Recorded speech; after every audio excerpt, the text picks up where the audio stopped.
అమలాపురానికి ఒక విశేషం. మీ లలితా జ్యువెలరీ అమలాపురానికి వచ్చేసింది. డిసెంబర్ 16న బ్రహ్మాండమైన ప్రారంభోత్సవం. లలితా జ్యువెలరీ. ఇప్పుడు ఎవరికి ఊరికే రావు. కొంచెం కట్టింగ్ లో పోతాయి. ఎట్లా అనిపిస్తుంది? చాలా హ్యాపీగా ఉంది. సో ఎక్స్పెక్ట్ చేశారా మీ బొమ్మది బిగ్ బాస్ హౌస్ పోతాడని? బిగ్ బాస్ హౌస్కి పోతాడని అయితే ఎక్స్పెక్ట్ చేయలే. అంటే చాలాసార్లు మా ఇంటి దగ్గరికి వచ్చినప్పుడు కూడా బావా మనం ఒక వీడియో ఇద్దాం బావా, మా బావ అని తెలియాలి కదా, మాది గోదావరికి అన్నట్టు, గోదావరికి అని, బావా మా బావ అని తెలియాలి కదా బావా అది అని చాలాసార్లు అన్నాడు. నాకేమో ఈ ఇట్లా వీడియోలు ఫోటోలు నాకు ఇష్టం ఉండదు. ఇదే ఫస్ట్ టైం ఇంటర్వ్యూ. అయితే ఒక వీడియో తీద్దామని తీసినాం. అక్కడ మా సింగరేణిలో సైలో బంకర్ అని ఉంటుంది, ఒక వీడియో తీసినాం. తీసిన తర్వాత చాలామంది ఇతను మీ బామ్మారదా అని చాలామంది అన్నారు. మీ బామ్మారది అంటే సొంత బామ్మారదా లేకుంటే అది ఇది అని, అంటే వాళ్ళ సిస్టర్నే నేను చేసుకున్నా అని చెప్పిన. అప్పుడు నాకు అనిపించింది అదే టైంలో ఒక మాట, నేను అంతకు గత ఏడాది అంటే దానికి 1 year ముందు ఒక మాట అన్న, ఒక ఇన్స్టాలో ఒకటి బ్యాడ్ కామెంట్ వచ్చింది కొంచెం వల్గర్గా వస్తే, నేను మా వాళ్ళకి ఫోన్ చేసి ఇది నువ్వు బిగ్ బాస్ పోవడం ఏంది ఇదంతా ఎందుకు, ఈ కామెంట్ చూసి నేను బాగా డిసప్పాయింట్ అయినాం, అందరం సఫర్ అయినాం. ఇక కానీ తర్వాత తెలిసింది, తర్వాత ఇట్లా ఒక వీడియో పెట్టాగానే అంటే మామూలుగా ఇతనికి కూడా అభిమానులు ఇంతమంది ఉంటారా అని అప్పుడు నేను కొంచెం ప్రోత్సహించిన. ఓకే నువ్వు వెళ్తావు అది అనుకున్నా, కానీ పోతాడని అనుకోలేదు. కానీ అనుకున్న లక్ష్యాన్ని సాధించడం అనుకున్న లక్ష్యం పోవడం ఆయన గోలు, పోవడమే కాకుండా విజయాన్ని సాధించిండు. చాలామంది పాపం ఒక కామన్ మ్యాన్ కూడా విన్నర్, ఒక కామన్ మ్యాన్ విన్నర్ ఇంత ఈ చరిత్రలో బిగ్ బాస్ చరిత్రలో లేదు, చేపిద్దామని అనుకున్నారు. అందరు ఏకమయ్యారు, విన్నర్ చేసారు. మీ ఎవరు ఓటు వేసిన ప్రతి ఒక్కరికి అందరికీ చాలా మంది కష్టపడ్డారు. ప్రతి ఒక్కరు రైతులు కానీ ఇండస్ట్రీలో కూడా కొంతమంది సపోర్ట్ చేసారు, కొంతమంది. చాలా హ్యాపీగా ఉంది. సో ఫ్యామిలీ వాళ్ళు ఏమంటున్నారన్న, మీ ఫ్యామిలీకి సంబంధించిన వాళ్ళే మీ బొమ్మ బిగ్ బాస్ హౌస్ పోయినంటే, సో ఆ ఫీల్ ఎలా అనిపించింది మీకు? చాలా హ్యాపీగా ఉంది. అందరూ అంటున్నారు ఇంకేంది మీ బామ్మర్ది బిగ్ బాస్కి వెళ్ళిండు, విన్నర్ అయ్యిండు, ఇంకేంది నీ లైఫ్ టర్న్ అవుతుంది అది అంటున్నారు. కానీ మనకు మా బామ్మర్ది గెలిచిండు, చాలు సంతోషం అంతే. ఇంకా అంతకు మించి ఇంకా నేనేమనుకోను, గెలిచిండు, అందరి హృదయాలు గెలుచుకున్నాడు. ఈ తెలుగు రాష్ట్రాలు కానీ అంటే వేరే మన అదర్ స్టేట్స్ కూడా చాలామంది ఇప్పుడు ఎట్లా అంటే చాలామంది ఇప్పుడు నాకు ఇన్స్టాలో చాలామంది మెసేజ్ చేస్తారు, ఒకసారి మీ బామ్మర్తో మాట్లాడేవా అంటే తప్పకుండా మాట్లాడిస్తారు. ఎందుకంటే వాళ్ళు ఓటేస్తేనే మనోడు మా బామ్మర్ది గెలిచిండు. చాలామందిని ఖచ్చితంగా ఖచ్చితంగా మాట్లాడిస్తా. అంటే మీ ఇద్దరు కలిసి బిగ్ బాస్ చూస్తున్నప్పుడు ఒక ఎపిసోడ్లో మీ ఇద్దరు కలిసి ఏదైనా బాధపడ్డ రోజు ఏదో రోజు అని ఉందా? సెకండ్ వీక్ మన కంటెస్టెంట్స్ అందరూ టార్గెట్ చేసి, అంటే మేము అట్లా అనుకున్నాం, టార్గెట్ చేసి అట్లా చేయడం వల్ల మేమైతే బాధపడ్డాం. కానీ బయట వాళ్ళు చెప్పారు ఏం బాధపడకండి, కొంచెం మాకు ధైర్యం చెప్పారు. అది అప్పుడు ఎందుకంటే మా అత్తమ్మ కొంచెం మా మామయ్యకు బీపీ షుగర్ అలాంటివి ఉన్నాయి కదా, కొంచెం బాగా వాళ్ళు సఫర్ అయ్యారు. వాళ్ళకు వాస్తవానికి ఏంటంటే వాళ్ళకి చూపించాలి, టీవీ చూపించాలి అప్పుడు, ఎందుకంటే అది చూస్తే కొంచెం మళ్ళీ ఇంకేమన్నా హెల్త్ ఇష్యూస్ వస్తాయని, కొంచెం ఏమన్నా ప్రాబ్లమ్స్ అవుతాయని.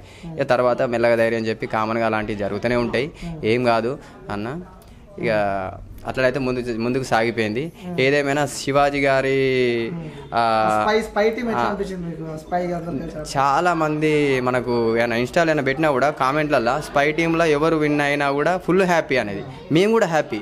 అది ఎవరైనా పర్లేదు, శివాజీ అయినా పర్లేదు, ప్రశాంత్ మన ప్రశాంతే విన్నర్ కావాలని ఏమి లేదు, అంత ప్రజల వాళ్ళ మీదకి వదిలేసినాం.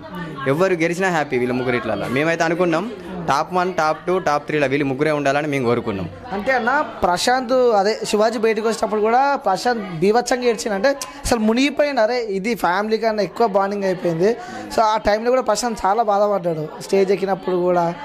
అంటే ఆ ఫీల్ ఒక 100 రోజుల అంతా, అంటే ఇంకా బయట కూడా నెగిటివ్ కూడా స్ప్రెడ్ అయింది. ఏంటంటే శివాజీ లేకుంటే పల్లె ప్రశాంత్ ఆడలేడా, శివాజీ స్టాండ్ తీసుకుని ఆడుతుండా అని చెప్పి కూడా కొన్ని నెగిటివ్ నడుస్తున్నాయి. ప్రశాంత్ ఆడగలుగుతాడు, కానీ శివాజీ సార్ మోటివేషన్తోనే ఇంత దూరం వచ్చిండు. ఇందులో మాత్రం ఏం సందేహం ఏం లేదు. శివాజీ గారి ప్రోత్సాహం ఉంటేనే ముందుకు వచ్చిండు. ఆయన మోటివేషన్తోనే ఇంత దూరం వచ్చి ఈరోజు విన్నర్ అయ్యిండు. శివాజీ గారు కూడా చాలా హ్యాపీగా ఫీల్ అవుతారు, అది అందరికీ తెలుసు, మన ప్రేక్షకులు చూసే వాళ్ళకు కూడా తెలుసు. మేమైతే చాలా హ్యాపీగా ఉన్నాం శివాజీ గారి విషయంలో. కానీ శివాజీ గారు కూడా మేము టాప్ 2 లా ఉండాలని కోరుకున్నాం, కానీ అలా జరిగిపోయింది. అమర్దీప్ గురించి చెప్పాలంటే ఏం చెప్తారు? ఎందుకంటే అమర్దీప్ కూడా కొన్ని విషయాలలో చూసుకుంటే కూడా నువ్వు రా నాకు పో అనకు అని చెప్పి ఇద్దరి మధ్య కొంచెం నడిచిండే. మరి లాస్ట్ ఆ ఎండింగ్ మూమెంట్ కూడా ఇద్దరు కలిసిరు, అంటే ఇద్దరు కలిసి అందరం కలిసి మూవ్ అయ్యారు. సో నిన్న చూసినట్టయితే నిన్న కూడా చిన్న ఆ కార్ పైన పల్లవి ప్రశాంత్ ఫ్యాన్స్ అటాక్ చేసిర్రు, గీతు రాయల్ కార్ పైన అటాక్ చేసిర్రు అని చెప్పి కూడా కొన్ని వార్తలు వచ్చినాయి. సో మీకు తెలిసిన ఆ వార్తలు? మేము అమర్దీప్ను మనోడిని అంటే అరే అంటే కామన్గా బిగ్ బాస్ హౌస్లోకి వెళ్ళినాక ఇక ఎవరి దానిలోకి వెళ్ళినాక ఎవరిది వాళ్ళు చూసుకుంటారు. కామన్గా బయటకు వచ్చినాక మామూలుగా అందరు కలిసి ఉంటారు, కానీ మేము అట్లా ఏం అనుకోలే.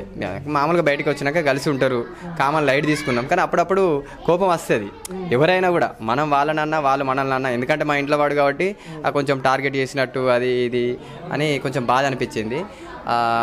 కానీ వాళ్ళు అప్పుడప్పుడు అమర్దీప్ ప్రశాంత్ ఇద్దరు కలుసుకున్న మూమెంట్స్ చాలా మంచి, ఎందుకంటే మంచి మేమైతే హ్యాపీగా ఫీల్ అయినాం.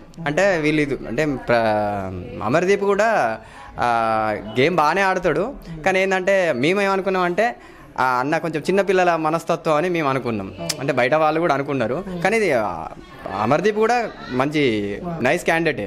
కానీ ఏదో హౌస్లో ఏదో మన ఏమంటారు ఏమో కోపం వచ్చి అంటే ఇద్దరు కలిసి ఒకటే ఫ్రేమ్ లో చూసినప్పుడు చాలా బాగా అనిపించింది నిజానికి. వాళ్ళిద్దరు అంటే అన్న తమ్ముడు అనే బాండింగ్ అయితే మాకు క్రియేట్ అయింది. అదే బాండింగ్ కొనసాగాలని కూడా అనుకుంటున్నాం.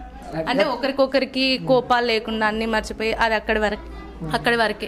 బయటకు వచ్చిన తర్వాత అదంతా అయిపోయింది, అది గేమ్ లాగానే చూడాలి అని చెప్పేసి వాళ్ళు అనుకొని ఇంకా ముందు కలిసిమెలిసి ఉండాలని కోరుకుంటున్నాం. సో చివరిగా మిద్దరు కలిసి పల్లవి ప్రశాంత్ డైలాగ్ కూడా ఉంది. సో ఫస్ట్ ఫ్యాన్స్కి ఏం చెప్తారో, ఓటేసిన ఫ్యాన్స్కి ఏం చెప్తారో చెప్పిన తర్వాత ఆ డైలాగ్ అంటే మళ్ళీ వచ్చినట్టే తగ్గేదే లేదు. ఒకసారి ఫ్యాన్స్కి చెప్పిన తర్వాత డైలాగ్. ఫ్యాన్స్కి మేము చెప్పేది ఏంటంటే ఈరోజు ప్రశాంత్ విజయం వెనుక మీరే, మీ ప్రశాంత్ విజయాన్ని మీ విజయంగానే మేము భావిస్తున్నాం. ఎందుకంటే మీరు లేనిది ప్రశాంత్ ఈరోజు విన్నర్ కాలేడు. మీరు అందరు సహకరించారు. ఒక కామన్ మ్యాన్ని కూడా మనం తలుచుకుంటే ప్రజలందరూ ఏకమై ఒక కామన్ మ్యాన్ని కూడా గెలిపించుకుంటాం అనే ఒక పట్టుదలతోటి ప్రతి ఒక్కరు చాలా కష్టపడ్డారు. ఆ కష్టానికి ఫలితం ఈరోజు ప్రశాంత్ కళ నెరవేరింది. ఖచ్చితంగా ప్రశాంత్ ఏదైతే అనుకున్నాడో ఖచ్చితంగా దానికి ముందు నడిపిస్తాడు. ఏదైతే మనకు మాట ఇచ్చిండో స్టేజ్ మీద ఖచ్చితంగా దాన్ని మాట నిలబెట్టుకుంటాడు. సంకల్పం గట్టిదైతే ఏదైనా అది కష్టాన్నైనా ఇష్టంగా సాధించవచ్చు అనేది తమ్ముడు పల్లవి ప్రశాంత్ నిరూపించిండు. దాన్ని కూడా ప్రజలందరూ ఆచరణలో పెట్టి అది ఓకే, మనం తినకెందుకు ఓటేయొద్దు, తిననెందుకు మనం ఆదరించొద్దు అనే ఒక ఆలోచన వచ్చి అందరూ ఏకమై తమ్ముడిని విజయానికి కారణమయ్యారు. ఇప్పుడు తమ్ముడు విజయమే కాదు, ఇది అందరి విజయం, గెలిపించిన ప్రతి ఒక్కరి విజయం. తమ్ముడిని గెలిపించినందుకు ప్రతి ఒక్కరికి నమస్కారాలు, ధన్యవాదాలు. ఎప్పటికీ మీకు రుణపడి ఉంటాం. మీ ప్రేమ, ఆదరణ, ఆప్యాయత ఇట్లనే ఇంకా ముందు కూడా తమ్మునికి ఉండాలని, మీ ఆశీస్సులు ఎప్పటికి ఉండాలని. డైలాగ్ ఒకసారి ఆ డైలాగ్, ఎందుకంటే ఇప్పుడు రాష్ట్ర వ్యాప్తంగా కాదు దేశవ్యాప్తంగా కూడా మళ్ళీ వచ్చినట్టే తగ్గేది డైలాగ్ వైరల్ అయింది. ఒకసారి మీ ఇద్దరు డైలాగ్. జై జవాన్ జై కిసాన్, మళ్ళీ వచ్చిన అంటే తగ్గేదిలే. థ్యాంక్ యూ అక్క, thank you so much. Congrats అక్క. Thank you.